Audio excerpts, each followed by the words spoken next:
It's time for Real Estate 101 with the Carrie Brown team from Realty Executives Preferred Advisors. Good Sunday morning to you. This is Carrie Brown, broker owner of Realty Executives Preferred Advisors, and you're listening to Real Estate 101. So my guest today is famous. You'll know him from his Saturday show. Charlie Campbell is with me today. Oh, you said famous. I was waiting for someone famous to walk in the room. Well, he is. He's already sitting here across from me. Gee, I'm going to need a shovel for this interview. I can tell that. And I'm in the driver's seat this time and not him, so... You know, the passenger seat is kind of fun. There's no buttons to push. There's true. not a whole lot to do other than answer your questions. This is kind of fun being on this side of the fence. So today we're going to get to know who is Charlie Campbell. So, Charlie, actually, you own and operate Topeka WInsupply, correct? Topeka WInsupply, that is correct. We're a wholesaler, so most folks don't come walking in our door because we don't sell to the general public. We take care of professional plumbers and heating and air conditioning technicians that come to your home or your business because you're having a service issue with something, or they're building a building for you. And obviously, in order to do that, they're bringing tools and knowledge. But what they sometimes need is parts and materials, and we come in for that purpose. But you also help them with the knowledge part. You teach classes too, don't you? We've taken a company that was originally called Topeka Nelson. It was down across the street from Hallmark back in the 90s, 80s, and I think it started, I don't even know, Topeka Boiler and Supply or whatever the name of it was. It'd been around for a long time, and Win Nelson took that over and moved it over on 13th Street. And when I bought the company, I moved it from 13th Street to Southwest South Park Avenue. So we moved, I think it's 4.5 miles. Not that the downtown area was bad, but the south area just seemed to be a little better location for us for access. Our goal with the move was to create a wholesale environment like none other here in Topeka. First off, we're the only one that's locally owned. All the others, to my knowledge, have corporate decisions. So every decision that we make as a team. And when I say team, that team includes our customers.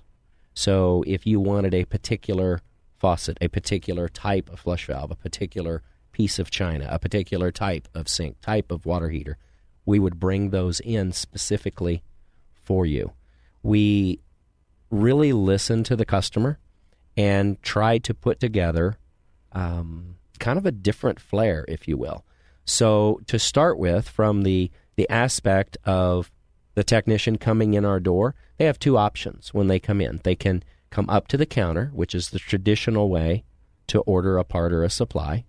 They're also welcome to go out and shop on their own in our warehouse. And that seems to be a very popular way for service technicians to pick up or pick out a piece, a part, or a product. And a lot of it is because, especially in the plumbing world, each part may have 5, 6, 7, 8 different names. And so it's difficult to walk up to the counter and ask for something, and the person at the counter goes, "A what?" You go through that whole thing. Sometimes it's less embarrassing and a whole lot quicker just to walk out and pick it up yourself. So we offer that twofold way of doing business, the counter or the warehouse. And then we have what we call a pro room. It's like a showroom, but the difference is it is an extension of our customer's business. So plumber comes to your home. He is working on a toilet, and it needs to be replaced. And you also have him doing something else, cleaning your washing machine drain or whatever. And he may say to you, have you considered a new toilet? Well, yeah, you have. He can send you over to the pro room. He can call us and tell us exactly what rough-in you've got, all the Spanish, if you will, because there's a lot of Spanish that goes on in the plumbing world. So he'll explain the Spanish to us so that we can just speak English to you when you come in, and we can point you in the direction. A lot of our fixtures in the pro room actually operate. So you're not just picking a toilet based on how it looks. We have had more fun with some customers. We just grab rolls and rolls of toilet paper, and we practice flushing this stuff. I mean, let's see how these products are really going to perform. So you haven't had a little kid try to get the bathroom in there? No, actually, I haven't had that happen yet. We were close guys, once. We should break that in. We were close once, and actually had a plumber offer to try and break in the fixtures. But no, so far they haven't been technically or professionally used yet, only for display purposes. We have flushed lots of toilet paper. I did flush a Matchbox car. I probably shouldn't have. We've got some really cool toilets, some of them that clean themselves. We've got. I need one of those. Oh, I'm telling you what. I need 3 of those, actually. We can hook you up. All you need is a plumber, and we will get you taken care of. So the goal is, we realize that a service technician in a service truck only has the ability to carry so much stuff to show you as the consumer. Whether you're in a commercial business, whether you're in a residence, you deserve to look at the product that you're going to get, and these guys can only carry so much on their truck. So we are that extension. You can come in, take a look at those items, pick them out. We can actually stick it right in the trunk of your car while he's still at your home. Take it right back and get it installed. It saves you money. It saves you time. It saves him money. Saves him time. At the end of the day, everybody wins. Now, the piece of that that's missing is the educational aspect. And we have educational opportunities in 2 arenas. For the most part, plumbers understand how to install a toilet. But what about the new toilet that has low and high cleaning, and it cleans itself? When these new things come out, there has to be training on those items. So we have a training center for technicians, and we do contractor-specific training in any area that they so choose that they would like to have that training. We've done a lot on water pressure and water pressure management. We've done a lot on water softening and water treatment. We've done some classes on flash shield gas piping. We've done classes on backflow prevention. There are so many different aspects that we try to cover everything that a contractor would need. So it's kind of the all-in-one shop. There you go, one stop. I'm serious, though. I need actually technically 4 of those self-cleaning toilets. Not a problem. I really hate to clean toilets. There's 2 buttons on the top. You can hit low or you can hit high.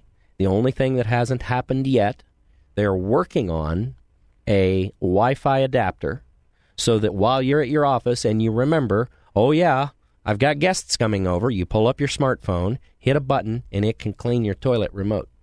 So does the lid need to be down, or does it matter if it's up or down? Doesn't matter. So there's not water shooting up like a fountain or anything? The only difference is if the toilet lid is up, your cat can watch this happen. And if the lid's down, well, he's just going to have to listen to it. Well, I have a dog, so he'd be thinking it was time to drink or something. Then if you have a crazy. dog, you probably leave the lid shut. Yeah. Yeah.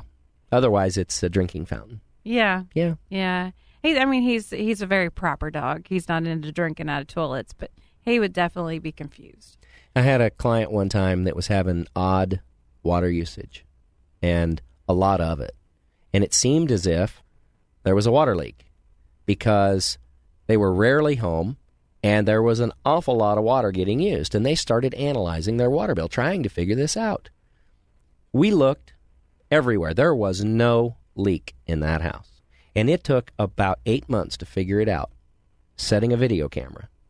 The cat was flushing the toilet. Oh, that's awesome. Found enjoyment in it, so just kept doing it. But did it use it as a litter box? That's the important part. No, I don't think so. I've seen videos that can happen, but I have yet to ever see a cat that can do that. You never know if they had these secret skills and just didn't want to use the litter box. You know, this might be a good task for you. We might have to task you with training a cat or a dog to use the toilet instead of being taken outside. I mean, let's proud be honest. that I taught my kids. Seriously.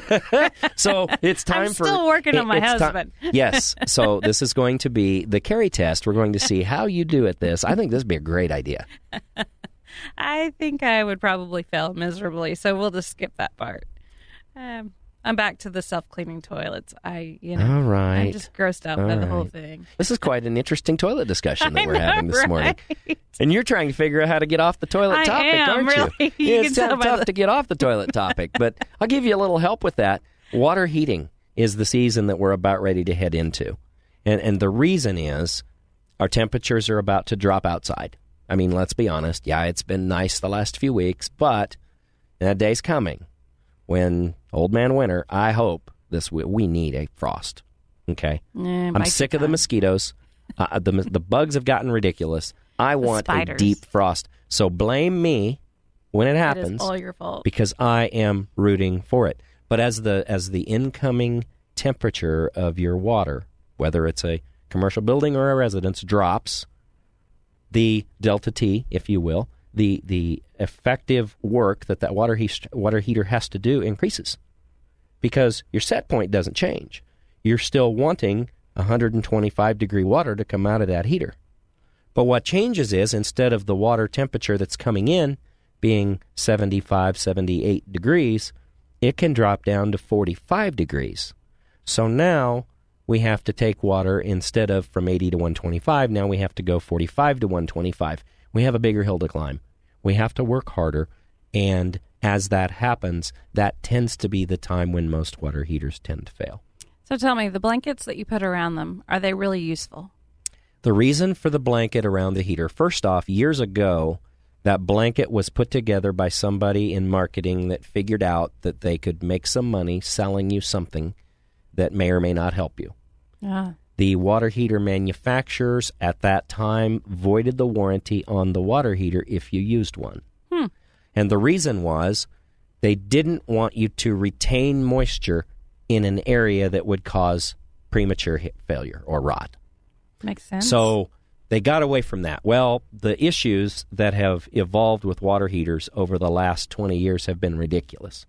The whole thing started when someone accidentally spilled gasoline in a basement, and it went into the water heater and caused a house fire. And I think people were hurt. And that's very unfortunate. I get that. But wow, have water heaters changed since. They're now what they call FVIR, Flammable Vapor Ignition Resistant.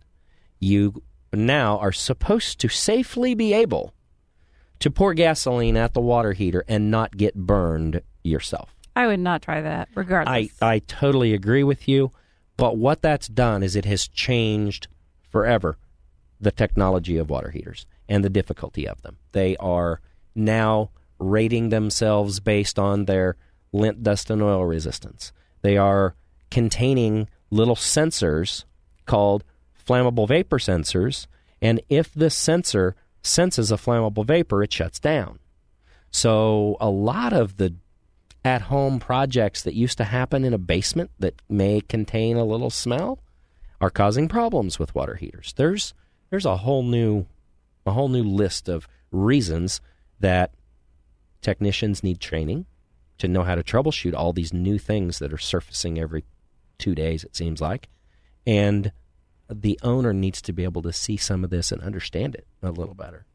But see, I got you right off the toilet topic. I could bring you right back to it. No, because we're going to go on a break, and then when we come back, I've got questions about tankless hot water heaters since you started that one. All righty. So please listen to our sponsors, and we'll be right back after the break. Southwest Topeka has a good neighbor. State Farm agent Jim Garrison, now at 29th and Urish. If your current insurance situation has you going around in circles, get off the roundabout and stop in and meet Jim and his wonderfully efficient staff. Let Jim Garrison give you a quote and make the Garrison comparison. He's confident that with State Farm's competitive rates, the right coverage, and his unmatched service, you'll want to make him your new insurance agent. Like a good neighbor, State Farm is there, and Jim Garrison is there for you, northeast of the roundabout at 29th and Urish. Thanks for joining us again. This is Carrie Brown, broker owner of Realty Executives Preferred Advisors, and you're listening to Real Estate 101. I am here with Charlie Campbell, the infamous Saturday morning DJ that hosts, what's the name of your show? Around the Home? I'm glad to know that you listen to it often Kansas enough home. that you have the name just chop it right every here. time. That's the reason why I asked. It is called Around Your Kansas Home. See, around your Kansas Home. I try to put the there. I know. It's okay. Every time. So no don't matter judge how you me. stack it, it's still your Kansas home. No matter how you stack it, and we talk about it, you sell them and we fix them. That's right. That's a simple way to remember it. Charlie's the man.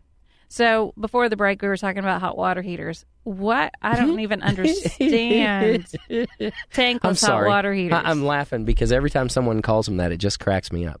If you had hot water, you wouldn't need the heater. So why do people call them a hot water heater? Anyway, they're a water heater. It's inbrededness. And your question was about the tankless ones. You know, the tankless heater is an incredible product. The goofiness, if you will, to tankless is in how they got their start marketing-wise.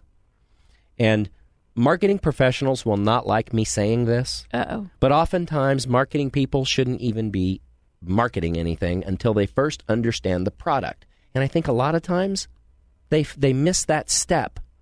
So the tankless industry got started with this big push that you're going to save money if you have a tankless because you're not going to heat that water that's sitting there in your basement while you're at work. And they totally focused on that instead of focusing on the real benefits of the tankless heater, which there are many. But is it a cost savings? Well, that depends on your amount of stored hot water. If you have one tank-type heater that's already installed in a 40 or 50-year-old home and you're a family of two, you're probably not going to save any money with a tankless. But if you're a family of 5? Depending upon how you tier your showers, you may not save any money with tankless. Really?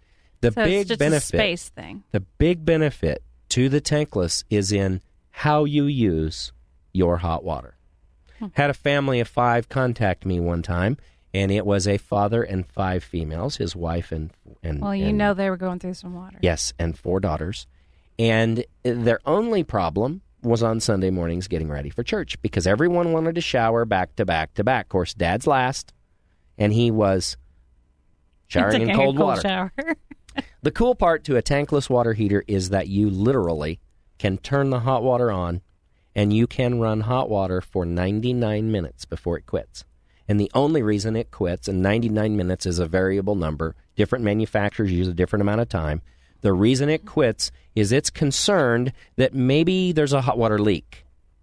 99 minutes is a long time, okay?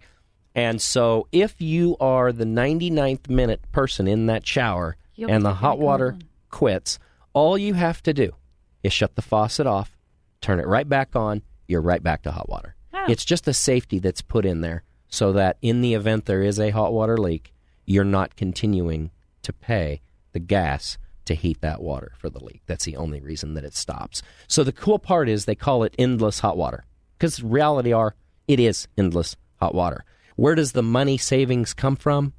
We're starting to really see that now. The money savings comes on the commercial side because we can bank these things 2, 3, 4, 6, 8, 12, 16 of them together. Wow. And solve commercial water heating needs for much less money than the traditional great big storage tanks and great big cumbersome boilers. We're also starting to see the combi boiler really become popular. The combi boiler will do 2 things. It will supply the domestic hot water to your property as well as supply the water for your hydronic system to heat your radiant in floor. There are a ton of benefits to the tankless. Space is, that's nice. The difficult part with tankless, if you have an existing home with a tank-type heater, you have a little bit of a hill to climb to convert it for several reasons. First, we have to take the water heater from wherever it's located now, most likely close to an outside wall. Typically, it's the simplest way to vent it. Another situation that can come up is that the gas line sizing to the home may or may not be big enough to handle that extra load.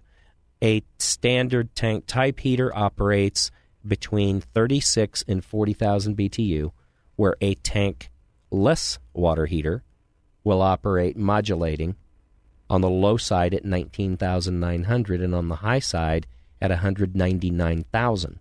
So it will require a natural gas load over 4 times as big as a tank-type water heater.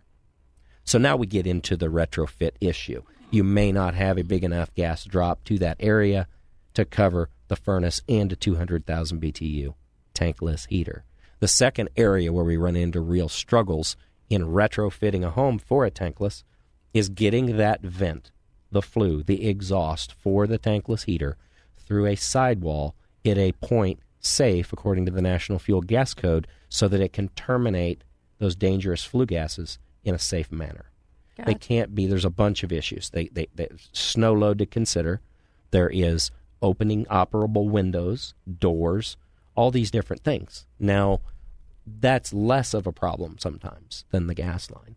But you start adding up, increasing the gas line size, relocating the heater, typically, getting it vented, getting the intake air pulled in from outside, running all that pipe. That is not going to make it more cost-effective for that family of 2 or 3 than that tank-type heater that they may have in place now. However, once you've climbed that hill, or if you're building a new home, you're going to do all those things anyway. And that's where tankless can really come into play. So I ask because in our house, they used every conceivable amount of space, which is awesome. No dead space is really a great thing. Sure. So back in the day, whenever we first moved in, Cooper's has always done our stuff. Right. So he was a lot skinnier back then. Well, this is his own saying, because we've all gained, well, Troy hasn't gained any weight, but I certainly have. And so the furnace and the hot water heater are so close to get to the electrical box and to service the furnace. Literally, you got to weigh about 145 pounds. Anything over that, you're not getting in. This is not going to happen. So we're going to have to do something. We're either going to have to move the furnace to the garage, or we're going to have to get a tankless water heater because nobody can fit anymore. Well, the way I see it, you either get a tankless water heater or you start the Carrie Brown diet team. I would be skinny if I hadn't failed at that so many times. Like I said, my husband's getting to where he could probably fit. But so anyway, space is another thing that I've always been told it could be helpful for. Yes. Okay, so what are the things that you would like to say to the general public that like to do it themselves?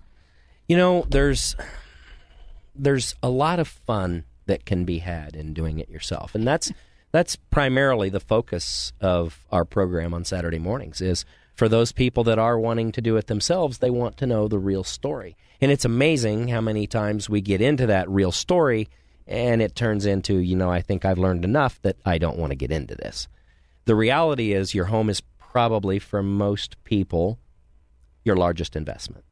And if that's the case, you can successfully do some things like painting and, some folks can even add a divider or some sheetrock. They can change the trim out.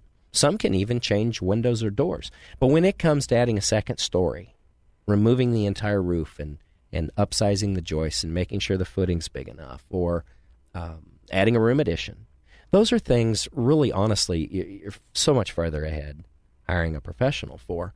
Doing it yourself is exciting, especially if it's something new.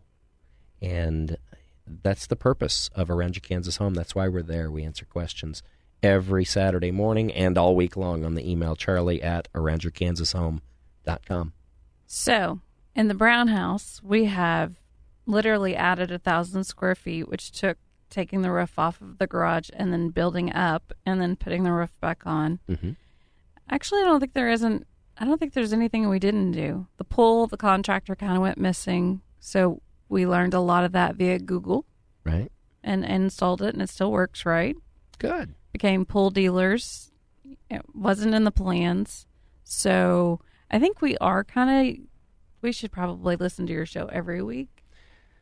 You're unique if you used Google and it worked for you. The sad part is that so many people think, well, I can find the answer. All I have to do is Google it. But I'll tell you what, there are so many opposing views of the way things should be done on Google that it just terrifies me when someone says, oh, well, yeah, I learned how to do this on Google. That doesn't mean it's right. I know this goes against the grain of everything everybody believes, but just because it's online does not make it true.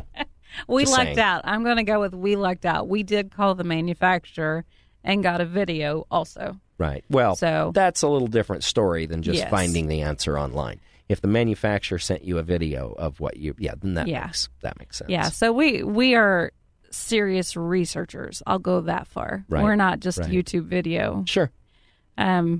And we're just weird that way. We watch the videos, we discuss it, we watch it a couple more times, we argue about it, then we watch it a few more times, and then we come to a truce. And that's the way it gets done. That's really funny. I've always heard that this is dating me now, but the number one leading cause of divorce used to be hanging wallpaper together.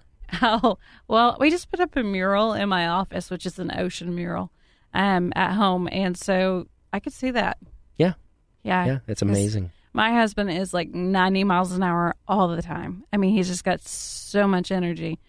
And wallpaper takes a slow hand. It just does. Mm-hmm. And I'm like, just move out of the way. But he is, I mean, we've been doing this. We've been together for 18 years, and he knows I've got a lot of respect for him if he was trying. Oh, I mean, anybody that goes 90 miles an hour knows enough not to hang wallpaper. So if he was trying it, my hat's off to him. I don't ask for a lot, so when I do, he tries to be accommodating. So, yeah. Makes sense. Yeah, Makes that's sense. the reason why we work. What other mechanical things at home are on your mind? Let's see. Let's talk to people about duct tape and the reason 100-mile-an-hour tape? why it should not be used in electrical boxes. Electrical is a topic we covered just 2 weeks ago on the program. It's kind of funny how people don't quite grasp the realities of fire and alternating currents touching each other and how all of that works. You know, the old electrical adage is white wire goes to the white wire, the black wire connects to the black wire, and if you have any other wires, just cut them off. I don't know that there's any truth to that, but that's the old adage. Electrical tape, duct tape, there is no tape that is perfect at holding wires together and secure and keeping them from grounding out, shorting out, causing a fire. All electrical connections have a base and a screw and a solid connection, and if not, there are these cool little plastic nuts that come in different sizes called wire nuts. And they come in different colors, too. Exactly. So that you could helps still you have know. the same thing, the Absolutely. same decorations. That's right. Had a question just last week about relocating an outlet, wanting to add another outlet on, wanted to know if it was okay to go ahead and cut the wire and wire nut on and just add one more outlet. The problem that we get into is that for the average person, they may have all of the tools and know exactly how to remove that outlet, know exactly how to add the wiring, and put it all back together. My question is, did you know how to do a load calculation on that circuit? That's where you can end up in real trouble. Homes today versus homes 50 years ago, we're using a lot more electricity than what we used to use. Our refrigerators, all these different things. Now, the cool part, as this advances, especially with LED, we are using less. The problem is, if you don't size that circuit, you don't know that that home run of wire going from the breaker to that outlet isn't overheating. And that's where a lot of electrical fires come from. Those wires get too hot because we're drawing too large of a load, and that often comes from someone putting in the wrong breaker. The breakers in the box are sized based upon the wire size that's in that home run. And that's what we see a lot in home inspections, or things are too big or they're too small. Yep, that's absolutely right. Okay, so, of course, with Charlie, our show fills up super fast because you were so good at this. Oh, boy. So when they should hear you every Saturday morning at Around Your Kansas Home. Around Your Kansas Home from 9 to 10. We're right after Cameron and Skinner Garden Store. So you get your garden stuff, then you get your home stuff, and then you tune in the next day to you. Yeah, absolutely. So thanks for joining us, Charlie. Well, sure. Thanks for having me. It was a lot of fun. He's an awesome guy. So you definitely should listen. And thanks for listening to us. Anytime you would like to buy or sell a home, please give us a call at 785-213-5188. Also, check out our website. It is the most accurate place that you can go, even more so than Zillow and Realtor.com, because we do syndicate with all of the MLSs that we're on. And that covers us from Kansas City, clear out to Manhattan, Junction City, all the way down to Emporia. So definitely check it out. It's nekansashomes.com. Thanks for listening to Real Estate 101. Thank you for listening to Real Estate 101 with the Carrie Brown team from Realty Executives Preferred Advisors. Tune in again next Sunday at 11 o'clock for Real Estate 101.